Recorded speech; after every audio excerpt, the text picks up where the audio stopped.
So going forward quickly, but before the digital age, before ever AI was just a glint in somebody's eye, in the 1940s, during the war, there was a man you might have heard of called Alan Turing, and he is essentially regarded as the godfather of AI. And he worked at a place called Bletchley Park, which you also may have heard of, which is only a few miles from where I live. It's also the home of the National Computing Centre. And in the National Computing Centre, you will find a machine called the Colossus, which is one of the very first computers. It's not a digital computer. It uses valves, it uses electricity.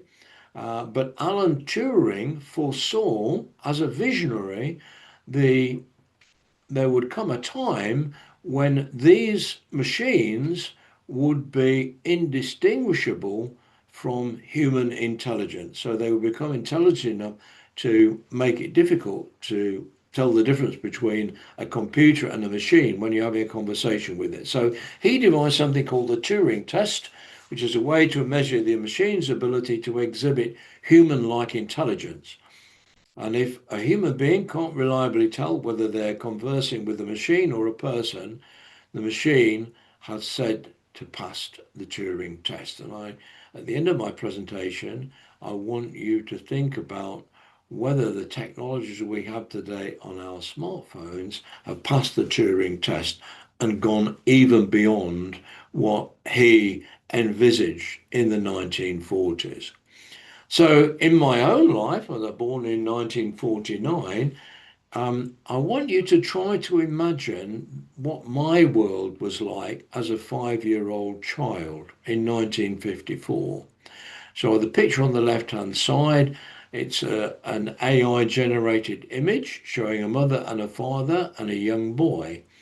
Our father is smoking a pipe, which my dad used to do, and to the right of him is a radiogram.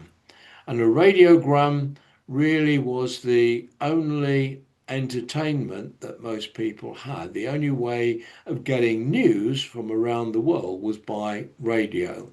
Very few people, if anybody, had televisions, and a lot of entertainment was provided by clockwork devices, wind up gramophone records, which show the little boy turning the handle of a gramophone record player. There were no phones in 1954. We did not have a phone in our house. We did not have a television. And we travelled by train whenever we wanted to go anywhere. We travelled by steam train. So try to imagine what that world was like with no television, no computers in the house, no cars. We didn't have a car. My uncle was the first person to buy a car in the 1950s. And we did not have a telephone in our house until later on in the 1950s. So it's a very different world to the world that we live in today.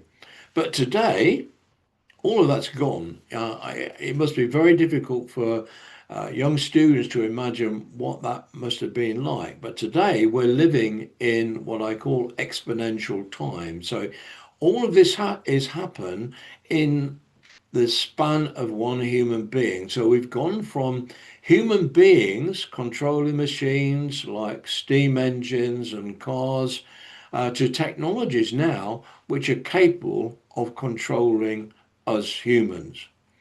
So the question I want you to think about now is what we believed was the intelligence and creativity that differentiated us from the machines, is that still true today?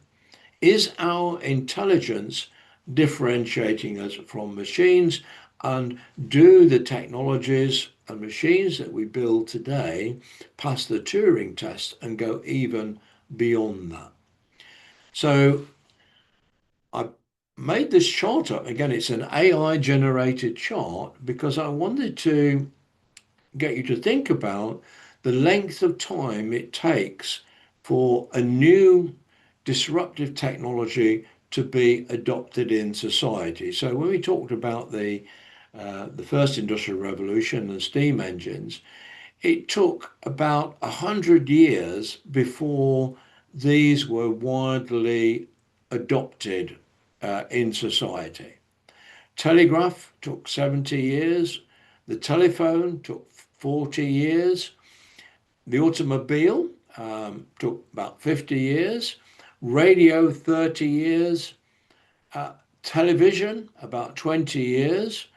The personal computer, and I had my first personal computer in 1984, but it was about 15 years before they were widespread adopted on people's desks. Mobile phone, I had an early Motorola mobile phone, and I was an early adopter of the internet, but it was about the timescale was about 10 years before mass adoption. Smartphones and social media took about 5 years, and now AI assistants are being adopted much more quickly. So all of this is an exponential change. And so whereas the world that I was born into was really not that different from my father's world, the world that he was born into. The world that the children of today are being born into is very different from their parents' world when they were born.